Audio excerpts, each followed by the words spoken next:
quarter there. I just went through there at about 280k. They are two heated competitors.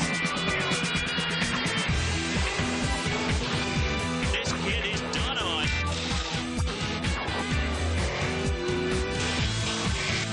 They've done it again.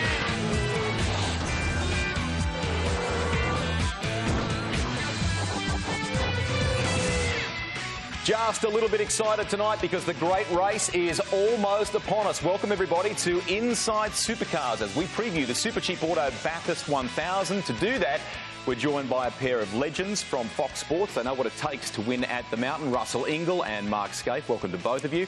James Phelps, also from the Daily Telegraph, is with us. Nice to have you with us. And, of course, a couple of excellent Kiwis in keeping with our Tasman flavour on the show, from DJR Team Penske, Fabian Coulthard, and from Gary Rogers Motorsports, Scotty McLaughlin. Welcome. Thank you. Use the hashtag too. We'd love you to be involved in the program at home, Inside Supercars. Get involved. And a bit to talk about too. Some news in recent days, which we'll kick off with. Good news for Lee Holdsworth, a 2-year extension with the Preston Hire racing team. And it probably came, Scaife, at a difficult time for him after the injury and things like that, but a good choice by Charlie, no doubt. Great news for Lee Holdsworth and great news for that small team. I reckon it's a really cool way to run that team. Charlie's got a great group of people around them. Jeff Greck's obviously there with those guys.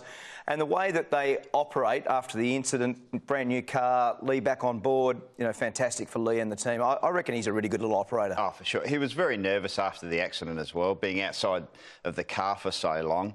You know, would he get re-signed? And great for Charlie to show commitment. And you're right, for stability, I think it's going to be really good for the team in the long run. Yeah, the word stability is something that Charlie's very excited about. He hasn't had sponsors or this longevity with a driver before, so he's going to hit the off-season full of confidence and looking forward to a big year where he thinks he can actually give the championship a shot. So good luck to them. At the awards night last year, he was voted driver's driver. Is he still sort of in that league again, do you feel?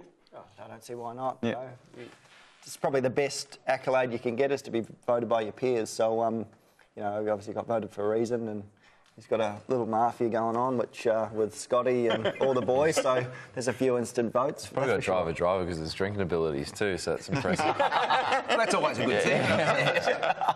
We can't kick off tonight's show without talking about the fact that, and lots of fans are asking on social media too, you guys are going to be teammates next year. Are you looking forward to that? A bit of ribbing under the table? What's going on? What's this? A bit of this? Are you going to do that? I think it'll be good. It's Kiwi for 5 years. I think you know, Scott's got a lot to bring to the table. Obviously from where he's been, and you know, have some fresh ideas for the team. So, you know, I'm looking forward to working with Scott and moving the team forward. Look, I was wondering if there's going to be any initiation ceremonies, but Scotty, apparently it's the exit you're worried about that'll for be a GRM. They've got a few things planned for you. So I've been dressed up in many things over my time at GRM, and I reckon I'm going to be made to dress up in something, or I've been told a lot of things, so I'm a bit worried. So hopefully none of them watching this because they'll get ideas. What did you cop last year? I just got delivered. I was got out quite scot-free. Dale was the one that he got the raw end of the stick, and you know, I was actually quite lucky. Worth talking about the form for both of these guys in season 2016 so far as we look ahead to the great race for you, Scotty. The Phillip Island wins were huge. Does that set you up well for the mountain? I guess that's the last time we were on the hard tyre, so that's a good thing and good confidence booster heading in. Yeah, obviously Phillip Island was an absolute blinder, and it's one of those weekends that you get in racing that may never ever happen again. It was crazy. So, look, it was a proud day, and for the mountain, everything changes. You can win from last, as we've seen, and I think we'll be just trying our best to do whatever we can. But pretty confident we'll have a fast car, and we always seem to. So we'll see how we go.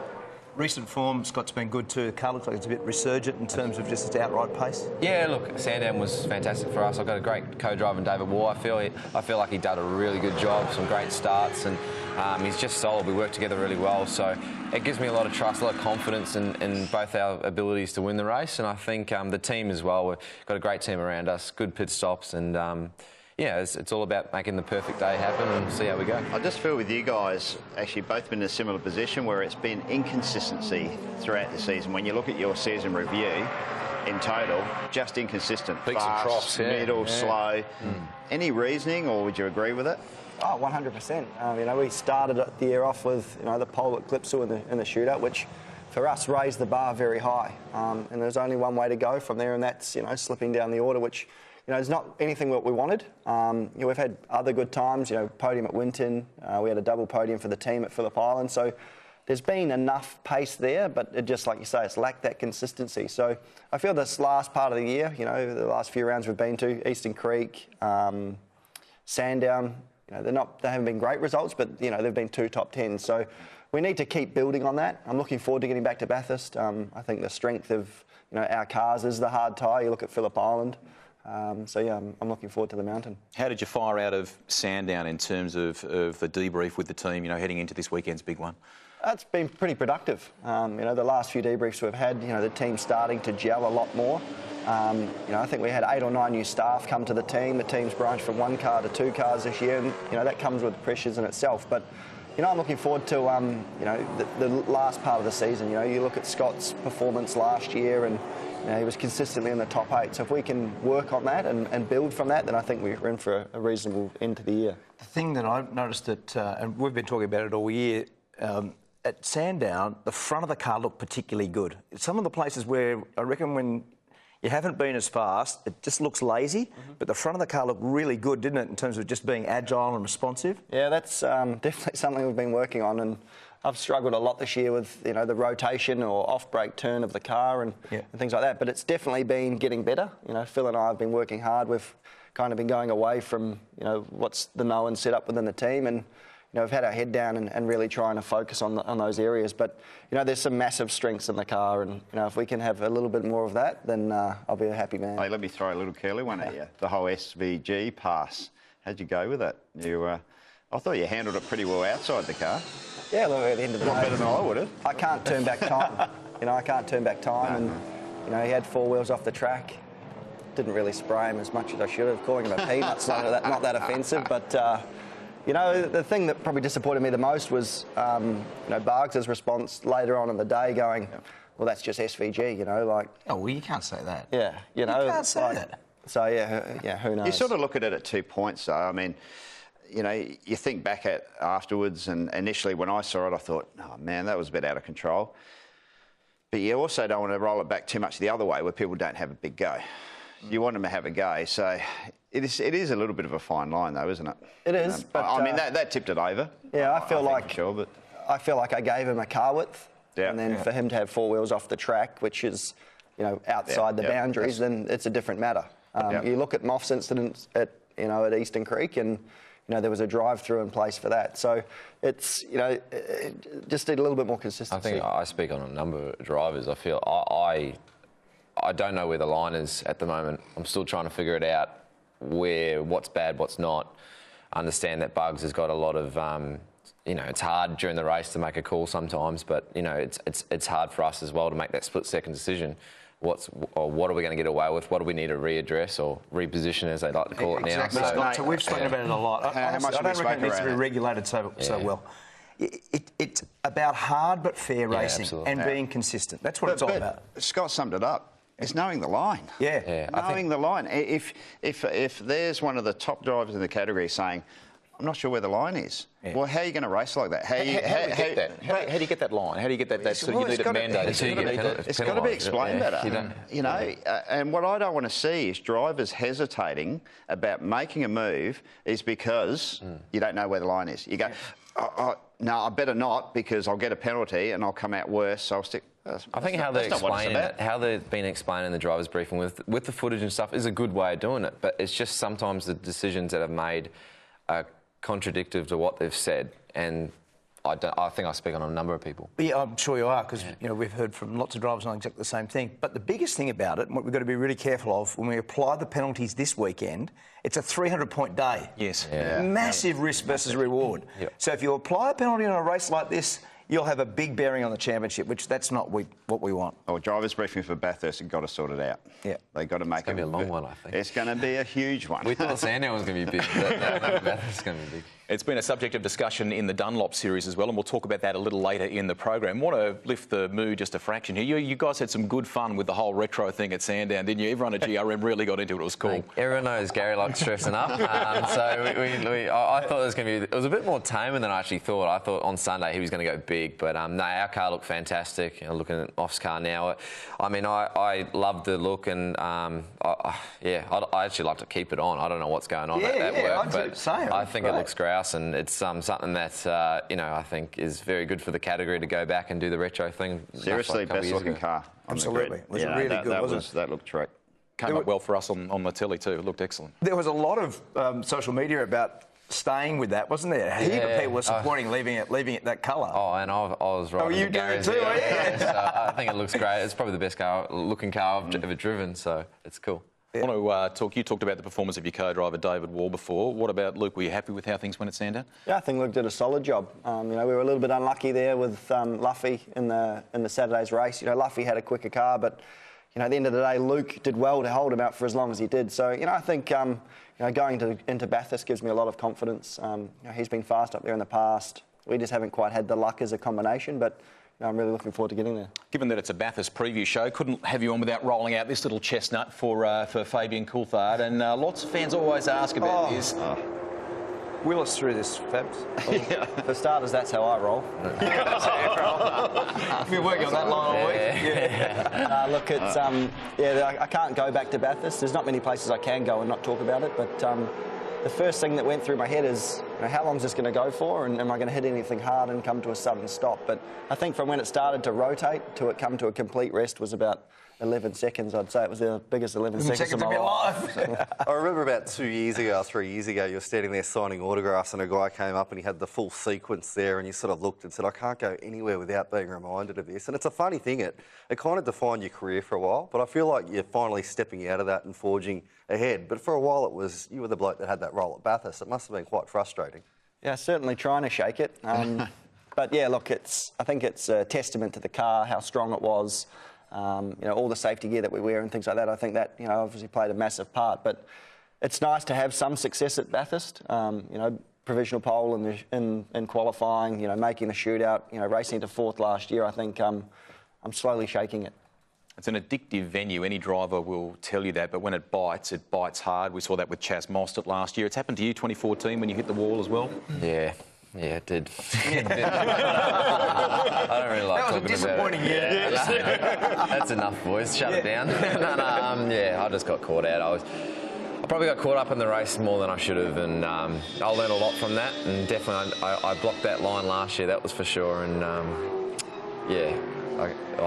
it's a cruel game, isn't it? I mean, you're only just a fraction wide there, and then you're gone. Absolutely, and I think I thought it was. I did it earlier in the race. I went side by side, and then I didn't think, obviously, the marbles and stuff that built up over the race, and just a stupid mistake and something that you just never know. You had a good position to win or get on a podium. You just never know when you're going to get that again. Obviously, I'd love to do it again, but it's just it was hard. On balance, you both went pretty well last year, and even recent years have been terrific for you. Provisional pole, I think it was in 2014, with a super quick lap, and you were fast again in practice last year as well. Do you just lift another bar when you go to this place?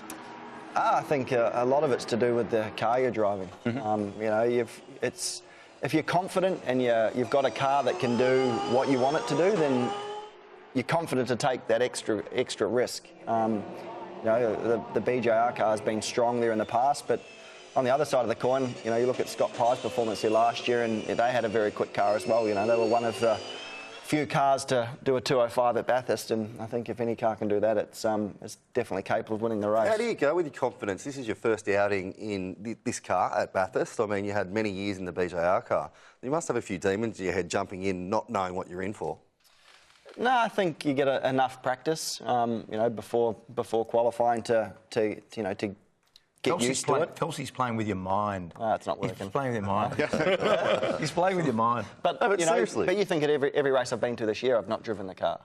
Every track we've gone to, I've not driven it. So there's been an element of learning. Not only me learning the car, but obviously my engineer understanding the car and everything like that. So it's a complete package, and I think the more we drive it, the more familiar I get with it, the better it's going to be. I've got to say, and you touched on it earlier, these two are going to be hard to beat. because they're back on the hard tyres.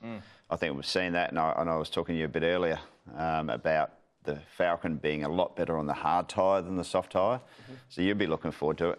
And we know you're quick on the hard. Yeah. So these guys have got to be serious Hopefully. contenders for sure. We'll find out. Yeah, it won't be too far away, exactly. What about the fact that the boss is coming to the mountain in Roger Penske? I mean, if Patrick Delaney walked into Fox Sports here now, we'd probably straighten up and fly right, because that's the right thing to do when he's here. But it feels like at times when you walk in, when Roger's at a race meeting, there's just a little more, everyone's a bit on tenterhooks in the team. Is that something you guys are aware of and conscious of? At the end of the day, he's one of the bosses, you know. Yeah. So to have Roger there, it's his first time at Bathurst.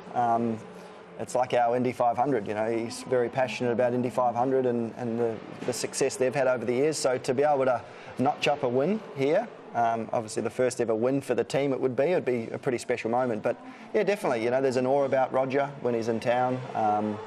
You know, the boys don't work any harder when he's there because they put it 110% in all the time, but it's different. But he loves it. He's a racer at heart, and you know, you just tell the truth, and you know, you hope for a good weekend. We can't wait to catch up with him, and that'll happen, no doubt, on Fox Sports right across the weekend. Of course, preparing for the big race is very important. We saw during the week that Mark Winterbottom had the guns out, was working pretty hard, and so too was Scott McLaughlin on the rowing machine. Just tell us about this. That was a bit of a piss take on him. Nice style there, mate. Yeah. I thought it was. I'm working hard on it. You know, a lot of the cardio stuff. So no, look at it. Yeah. No, that was stupid. One of the stupidest things I've ever done, and I got it on camera.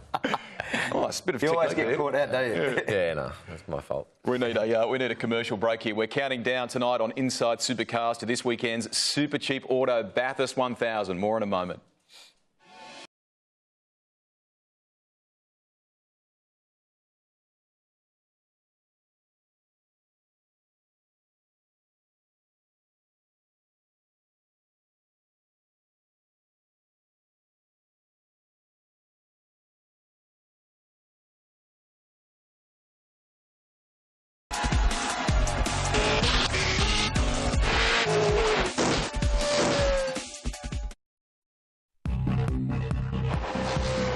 This year's Super Cheap Auto Bathurst 1000 is the 56th running of Australia's most famous race.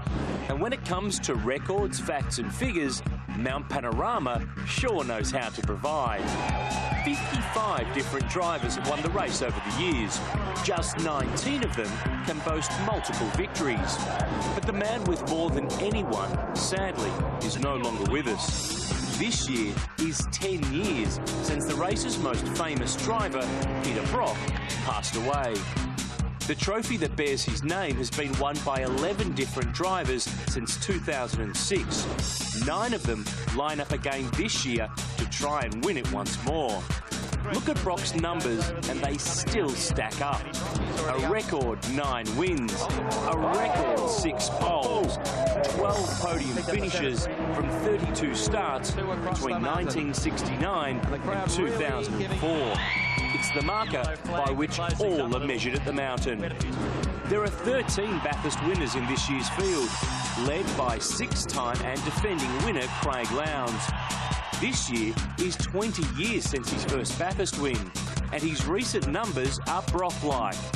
He's been on the podium in 8 of the last 10 Bathurst 1000s, with 5 wins, a second and 2 third places. The man that shared second place with Lowndes in 1999 makes a return this year. Cameron McConville is heading back to the mountain for his first Bathurst since he drove with HRT in 2012 with James Courtney. It's appropriate then too that they share a milestone there this year. Both will make their 150th Supercars Championship round start at Mount Panorama. Todd Kelly has a solid milestone at Bathurst this year too. After all, race day is his 37th birthday. His co-driver, Carrera Cup points leader Matt Campbell, was just 3 years of age when Todd made his 1000 debut in 1998. The young gun is one of 5 Bathurst 1000 rookies in 2016. But the Nissan team also features the most experienced Bathurst driver in the field. Russell Ingall lines up for his 25th great race this year. Just 9 drivers in the race's history have made more than the 2-time winner. But something no one has ever done is win Bathurst from 8th on the grid. David Reynolds very nearly did so in 2012, but fell agonisingly short in an epic last lap. And David Reynolds on the podium, a whisker away from victory. Whether you're young or old, Bathurst has something for everyone. What facts and figures it throws up this year, we can't wait to see. The numbers that matter with the V8 sleuth Aaron Noonan, and there are plenty of them when it comes to the mountain. The track itself is 6.2 Ks of absolute goodness, as Mark Scaife explains. 200 kilometres west of Sydney, Bathurst Mount Panorama Circuit hosts Australia's biggest motor race. The ultimate prize in motorsport in this part of the world, our grand final, where the greats of our sport have made their mark. It's 6.21 Ks, average speed 176 kilometres an hour, and it all starts with Hell Corner, running up Mountain Straight. 260 kilometres an hour, braking hard from 5th gear back to 3rd gear, get the car turned in. Very easy to run wide up and over the exit curve on the run up to the cutting. It was a great moment in 2014 when we had the lead being battled as they come up into the cutting. 195k approach speed. Get it turned, through turn 4, up the hill. That's where Dick Johnson hit the rock. And then up under the tree, the fast right-hander. The road just plateaus out, down into the best section of road, Reed Park, the big dip. This is where Scott Pye hit the fence last year. 200 kilometres an hour, accelerating over the rise into McPhillamy Park. Some of the greats of our sport say this is the best corner in the world. Down to Skyline, over the hill, renamed Brock Skyline because of his success here. Down through the S's, very easy to make a mistake, and through the Dipper, the biggest elevation change on the whole of the track. Accelerating hard, down into Forest Elbow. This is where we saw the massive crash for Mostert last year. This is a great passing opportunity. Down the inside, leading out of Forest Elbow onto the most prominent motor racing straight we have in our sport. Conrod Straight, famously named. The best drivers have made their mark right here into the chase. 300 kilometres an hour, 6th gear, flat out through here. Back it off, get it straight, back to 2nd gear. We've seen a lot of passing at the chase as they come out of the change direction, up to 3rd gear, accelerating down to the final corner. 23 corners on this layout. This is Murray's Corner, another passing spot to finish what is the best lap. Peter Brock used to say it's the best racetrack on the planet, and we all agree. That's the circuit in overview terms. It is every bit as daunting, every bit as exhilarating as the best in Europe, Scaife, isn't it? It certainly is, Rusty, and Peter Brock used to always say that great racetracks have got consequences, and this, in terms of layout, is so unforgiving. It's got great character, it's very, very fast, and you can't make a mistake, especially at the top of the hill, without making the fence. So let's just have a look at turn 1, because Hell Corner is a famous corner, not for all the things that were unfolded over the years, but how important it is to get this run up the straight. And how's that with Lowndes when he turned Frosty around? Frosty did a magnificent job to get it spun and straighten itself up. A little bit lucky, but got away with it. Lowndes obviously got a penalty for that one.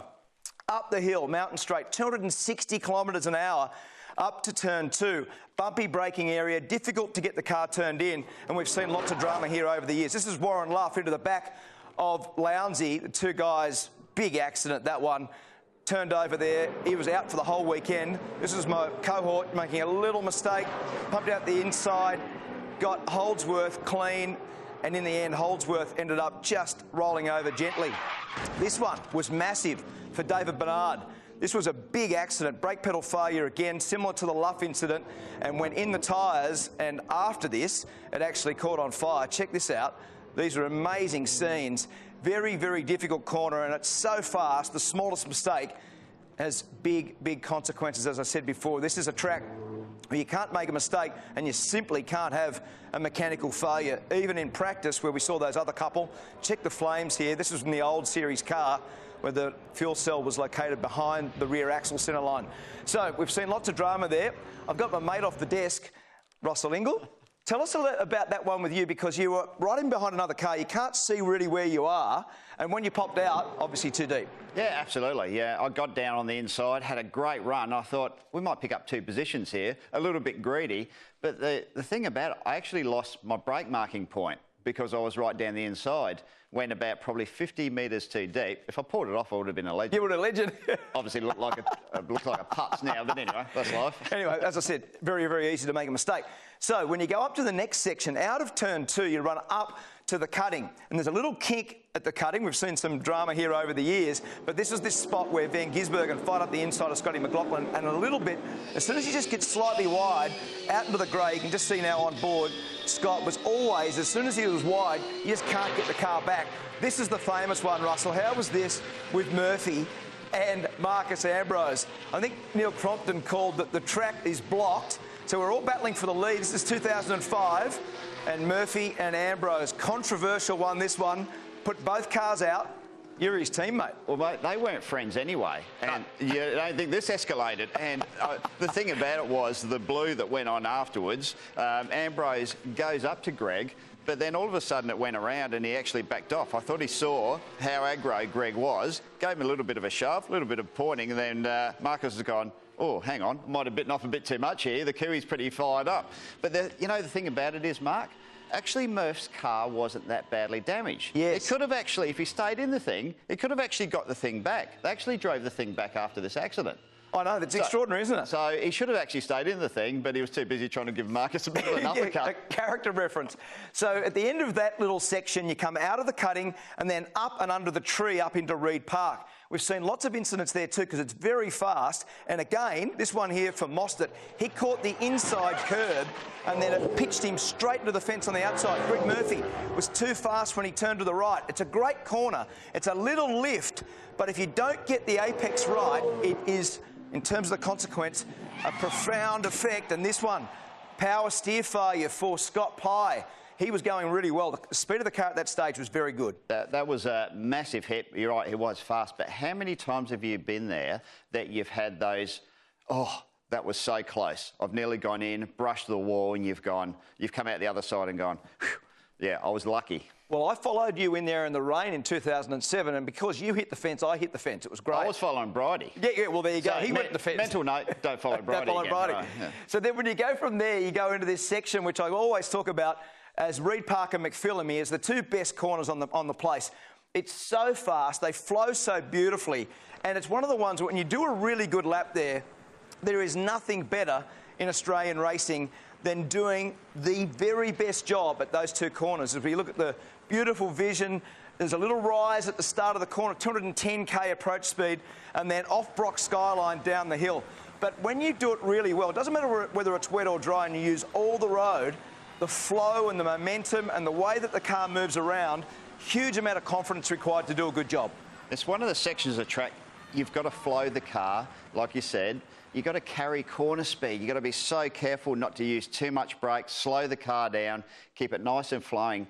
Easy to say, very hard to do. Absolutely. So then when you go off the Skyline section and down the hill, down through the S's, it's all about using the brake modulation and flowing it down the hill without making a mistake. It's very easy down there to make a little mistake. We saw Chaz Mostert last year in qualifying bump the fence and had this massive crash, one of the biggest crashes we've seen.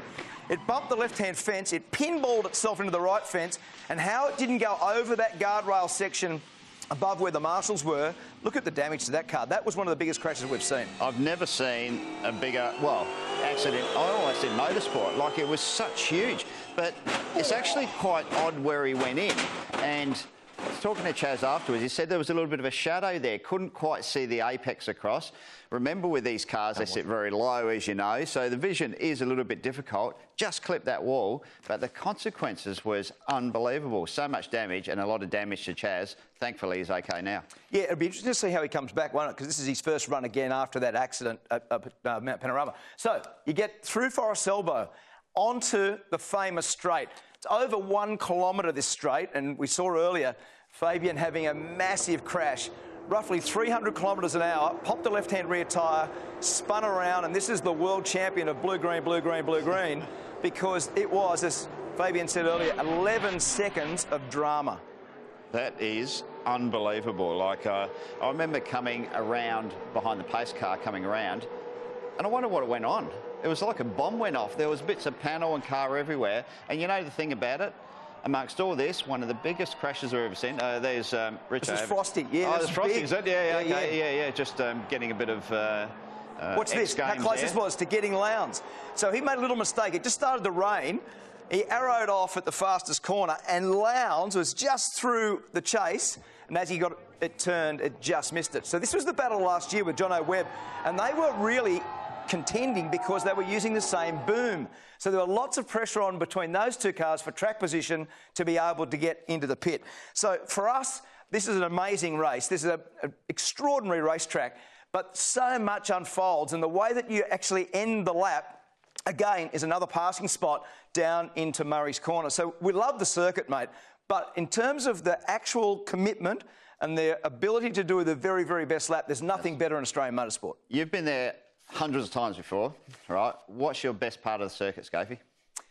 I reckon it's Reed Park, McPhillamy Park, because when you do it really well, there's just nothing left. It's just so unforgiving. What's yours? Yeah, look, I'll go Skyline because I don't reckon I've ever got it right. And one day I will. Maybe this year. Maybe this year. Yeah.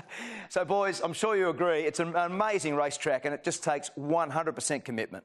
And they were struggling, actually, to watch the replay of Chaz from last year, weren't you? Oh, I think it's just one of those things you don't like seeing. Big shunt and seeing someone get hurt like that's pretty bad. So, but yeah, it's an amazing track, and I think to speak on everyone, it's yeah. I crap myself every time I go to the Skyline. It's the scariest part of the track. So I like it though. This is, of course, a double-header weekend for the sport as well. A very important round of the Dunlop Series, and there's been plenty of discussion about the last few races for the series at Sandown. So let's take a look at the championship standings for you. Gary Jacobson moved back into the series lead at Sandown, 67 clear of teammate Jack LeBrock now. James Golding still very much in the mix there, which is great for GRM. He's only 112 behind Jacobson. Todd Hazelwood went so close to his first race win there at Sandown. Just 3 races left, gentlemen, for 2016. 250 Ks this weekend, 1 shot at it at Bathurst, and then of two races, of course, on the streets of Sydney Olympic Park. But it's the crashes at Sandown that have got everyone talking, and whether the penalties were tough enough. A lot of incidents went unpunished. This one here was the biggest of the weekend, and ultimately Matt Charter was excluded from proceedings there, but Matthew White has gone so far, from Matthew White Racing, has gone so far as to say he didn't think that was steep enough, that penalty. Well, I totally agree. That is one of the biggest accidents I've ever seen at the first corner. You know when you're on the left-hand side, you're off the track limits, check the force. He never looked like making the corner. He wasn't doing 10k too fast, he was doing 50k too fast, and luckily that the corner went left. Because if you're in the driver's seat and it arrived, it would have been very similar to the Prema Courtney thing. I mean, that's a big crash. Oh, yeah. Look, I get it. A lot of young drivers out there trying to make a name for themselves. But on the other side of it, it is a budget category as well. You know, you don't want to go out there tearing equipment. And I can see some of the team managers why they're coming out and going, hey, you know, like, we have budgeted for this, to write off cars. Yeah. So pull back a bit, boys. But the only way they're going to do that is for the authority to come down and go, hey, no. We won't cop that. We'll cop hard racing, but not trashing cars. But what is the right penalty for me? It's a weekend off. I think we've got to be serious about it. It was the problem for me. I felt he was under the yellow line, and that's effectively off the track limit. So if any other track, that would be on the grass. So trying to pass. Well, it turned into the grass, Scotty. That's exactly what happened. When he got there, it was the grass. Just quickly, how do we mentor a young bloke like that and help him in the wake of, obviously, you need a tough stance on this, the way you're talking, but what sort of things can we do to keep him motivated? Well, I think, again, he's got to understand what style of mistake he made. I mean, we've all made them. I mean, we're not all saints. The reality of it is you say you can't be down the left-hand side of that yellow line. You've also got to make sure that when you get to the first corner that you are going slow enough to make it around. So he made 2 effective mistakes. He was off the track and going too fast. So at the same time as being harsh, he's got to understand what sort of mistake that was. Mark Scaife coming in as a bit of a spokesperson, maybe. Well, a bit of a mentor, you think? Absolutely. Now, one young man who did a very good job over 2 rounds, subbing for Lee Holdsworth for Preston Hire Racing, and it really helped him learn a lot for his Dunlop Series campaign, is Kurt Kostecki. Emerging Dunlop Series talent Kurt Kostecki has proven he's not one to shy away from a challenge. When he first sampled Supercars racing, he was the youngest driver to take to the grid in Dunlop Series history. I only just got my L plates before I made my debut at Homebush in December 2014, so I didn't really know what to expect, but from memory we didn't have the greatest weekend, but I've built from that and we've made big steps since then. An opportunity to step up into the main game for 2 rounds this year has also given him a taste of Supercars racing at the highest level ahead of time. It was really unexpected. Lee Holdsworth injuries at Darwin caused him to not be able to drive for Townsville and QR, so I got the call up. We used my car because their car was too damaged, so I got to step behind the wheel of a main series car and do 2 events there. It was really daunting at first, but I've learnt so much. We got 13 sets of soft green tyres in 2 race meetings compared to the 14 sets we get all year in the development series. So it was cool to get the experience on the greens and the experience with some really fast drivers. So I've learned a lot and hopefully it equals faster pace in the DVS series. While Kostecki says he's benefited from his cameo drive in the Supercars Championship, he's in no hurry to step up full-time. It's definitely not easy in the development series either. I think people underestimate how hard it can be. So it is very hard to be at the front of this series, and I want to get to the front of this series first as well. And that's some boxes I have to tick before we can move up, and then the main series is just another step up in general. In the meantime, as a mechanic with 888 Racing, the 18-year-old has a wealth of knowledge at his disposal as he sets a long-term goal of racing full-time with his idols. I've always looked up to Craig Lowndes, Jamie Whincup, and even Shane. He's taken me under his wing for this year because I work on his car every day. He's helped me in the driving sense as well, which is really cool. So he's someone that I can learn off a lot because he's one of the top-level athletes in this sport. So I've taken a lot from him and taken a lot from 888 individually.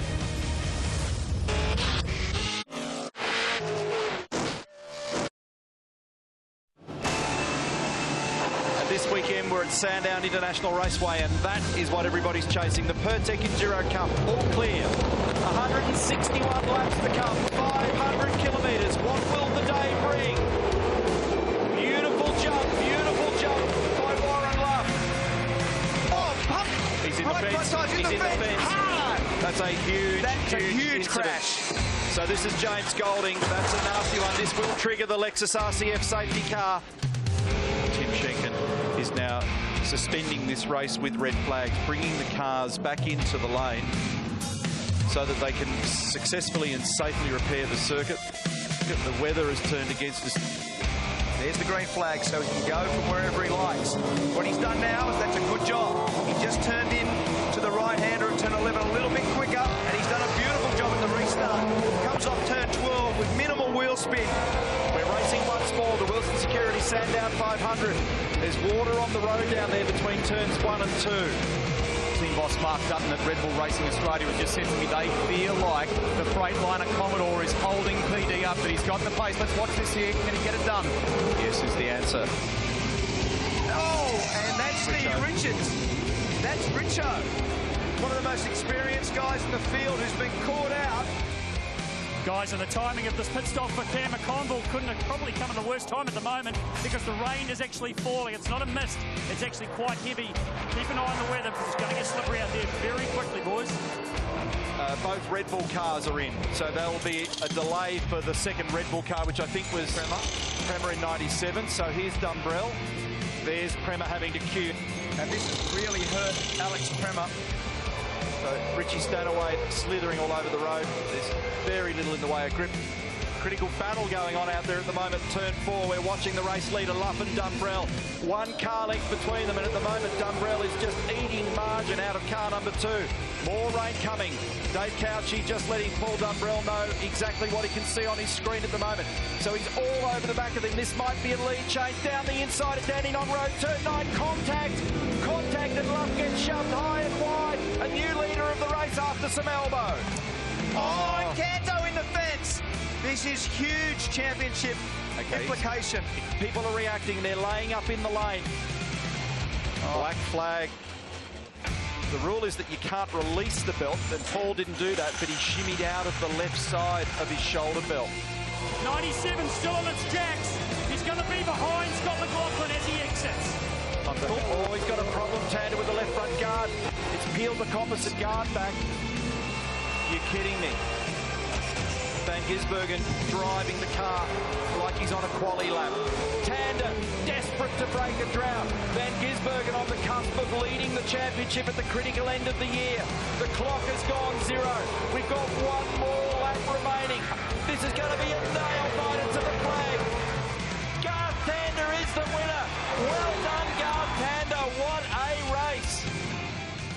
It had absolutely everything, an epic start to the Pertec Enduro Cup, and as you'll see here, it changed the top of the order in the championship standings. So Shane Van Gisbergen, albeit by a slender margin, is now ahead of his teammate Jamie Whincup in the title race. That is going to be a fascinating battle over the remaining rounds. Craig Lowndes still very much in the mix. Scotty McLaughlin, while we have you on the show tonight, Bathurst the focused, or are you still giving yourself a good chance here? Oh, both are. But I think, you know, if we win Bathurst, it's going to be a handy 300 points. So I think, yeah, it's all on for sure. Let's take a look at the Sandown 500 results, which will just sort of give us a reminder of perhaps what to think about as we head into this weekend's Bathurst 1000. We learnt, as we spoke about on last week's show, that days after the Sandown 500, Garth Tander will not be with the Holden Racing team or Walkinshaw Racing in 2017, but they are in very good shape for this Enduro Cup, aren't they? They are, and their performance in terms of engine is very good, so you'd say that Bathurst this weekend, that'll be strong. The other thing, I think, that Luffy come out of the weekend, we were commenting again through the course of the telecast, that Luffy has actually done a really good job. Didn't make a mistake in the early part of the race, had a great battle with Paul Dumbrell. And the other part is, we haven't really covered it very much, but Garth Tander becomes the 11th winner so far this year of the full-time drivers, obviously Warren Luff also. Amazing stuff there. I mean, we've got Bathurst to come this weekend, one-shot deal, as the boys were saying before, and then the Gold Coast. I mean, Luffy's proven himself. He might be ageing a little, but he's doing a super job in the co-driver role, isn't he? He was super impressive right out the gate. I mean, straight away he was quickest in the practice sessions or around the quickest drivers. Yep. Just done an outstanding job. But I think Garth, especially now, it's been announced, it's out there, it's gone. You know, he knows he's not going to be at that team. I reckon he'll actually lift. Oh, how fired up the pressure. Well, he won't care, will he? He wasn't expecting to be dumped from that team, and I think he's got a big point to prove. And you watch him go. If you think his angry eyes are on normally, watch him in the next. Especially if he hasn't done a deal for a drive yet, and he's still and he knows results will elevate his chances of getting it. Man, he'll be on song. So let's refresh our memories now on all of the Bathurst pairings, because, of course, the Harvey Norman Supergirls join us with a wildcard entry this weekend. Dean Canto, of course, back with the champ, Mark Winterbottom, Garth Tander and Warren Luff, as we said, they will be strong. Shea Davies, Chris Vanderdrift for Erebus. Drifting further down the standings there, David Reynolds and Craig Bedgie. It was a tough Sandown for them, wasn't it, with that minor error in relation to the minimum laps for the co-driver. Yeah, that was an easy one to get caught out by. I'll be interested to see how Matt Campbell goes, Russell, based on his running in the Porsche Cup this year. He's a very, very fast young guy. He shows a lot of promise. He gets on real well with Todd. Similar personalities, they're very quiet sort of guys. Yep. Todd really rates him. You know, I wouldn't be surprised if he's sort of grooming him up a little bit for future reference. What about James Courtney and Jack Perkins? They've got to be half wild cards in the fray this weekend. Well, James will want to make amends for getting beaten by his teammate.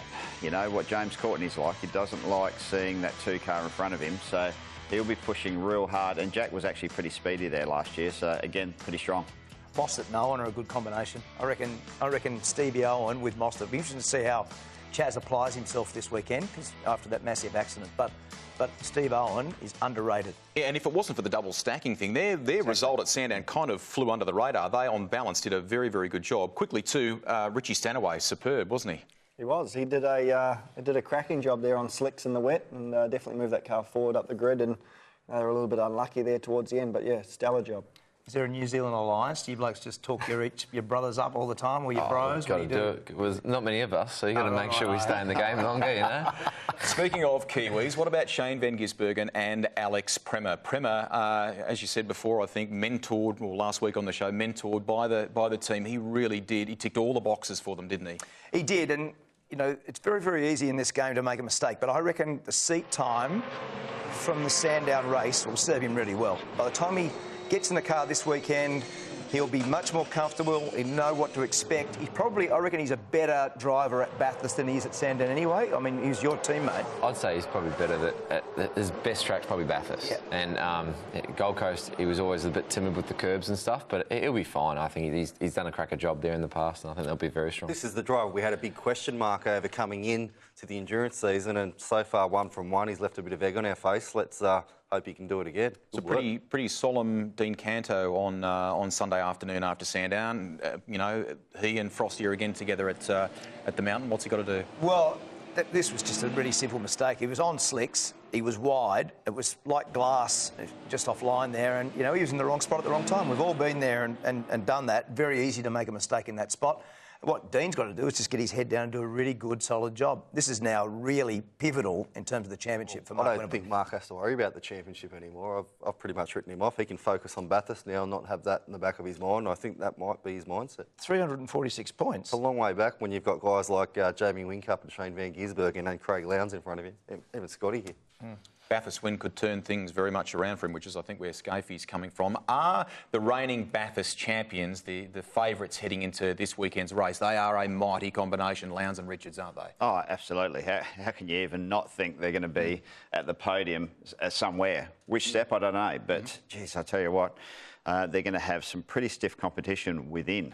Little Wayne, you've got to remember the 2 other cars, the 2 Red Bull cars, super fast. But Lowndes, he just steps another level. Like, he blows me out every time he goes there.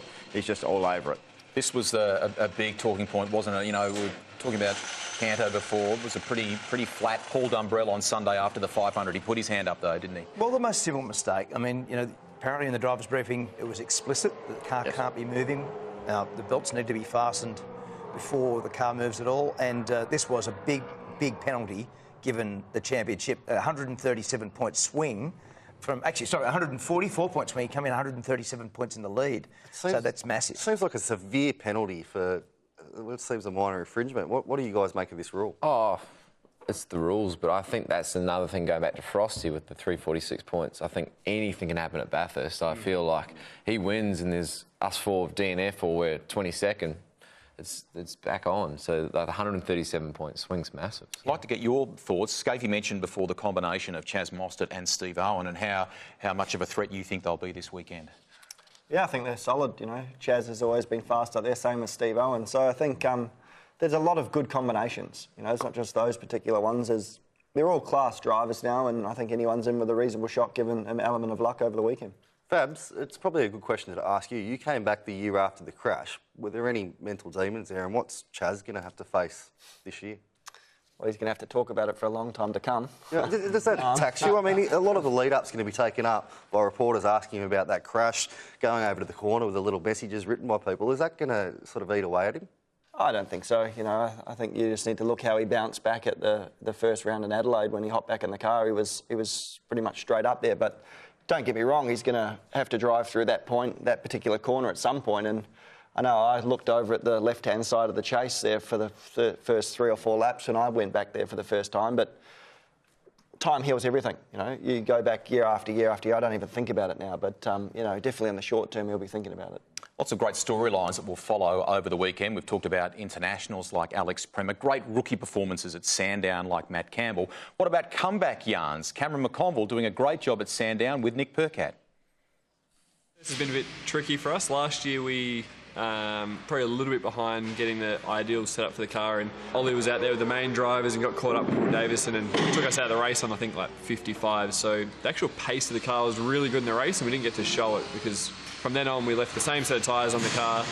You know, we got ourselves back a few laps, set one of the fastest laps of the race, passed everyone in the wet. It was actually a bit of a jet, but out of sight, out of mind. So I've been on the podium a few times at Bathurst now with a win and a third with Ollie, so good form up there. You know, I really think I'm enjoying it so much because I realise that working for a living is not much fun. and it's funny how when you're in the sport, as Nick is as a full-time driver, there's a lot of pressure on you. It's like being a footballer, there's a lot of commitments, but there's a lot of pressure you just place on yourself. I've come in without that pressure. I mean, pressure to do well for Nick, but I've now realised that when you're on the other side of the fence, it's nowhere near as enjoyable as being a racing car driver. So I think I'm just enjoying jumping in, being a racing car driver, not overthinking it, just jumping in and doing what comes natural to you, and hopefully the results will be positive as a result of that. In those changeable conditions, they did a very good job for Lucas Dumbrell Motorsport, finishing in the top 10. We wish them well this weekend. We'll grab a commercial break, come back with more on Inside Supercars.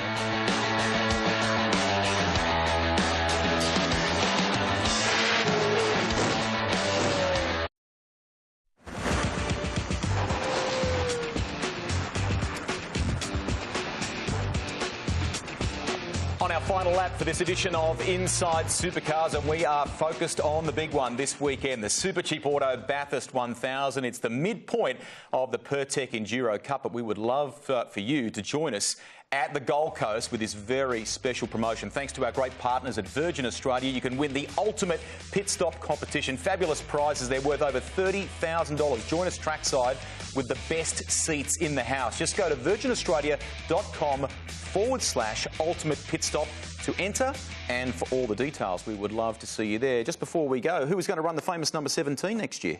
Ooh, You are? Oh, pressure. Yeah. I think so, am I? Yeah. Oh, From one Scott to the next. right. Good idea. Are you excited about that? That's pretty cool. Yeah, it's iconic, isn't it? So, yeah, we'll see how we go. You've got to be Dick's personal driver now, to and from restaurants, Yeah. back to the hotel. Sorry, mate, comes with a number. Our thanks to Fabian Coulthard and Scott McLaughlin for being on the show on the eve of the great race. We wish them both all the very best. You can be a part of the show too. You can follow us on social media. Use the hashtag Inside Supercars. Don't forget, of course, Friday night in Pit Lane Live, hosted by Neil Crompton and Mark Scaife here on Fox Sports. And we've got 4 massive days of coverage for you live right here. You won't miss a moment of the action. Next week on Inside Supercars, Greg Murphy will join us along with the winners of the race. Our thanks to Scapey and Russell and to James Phelps too. It's been a good show. Can't wait for the race this weekend. Bye for now.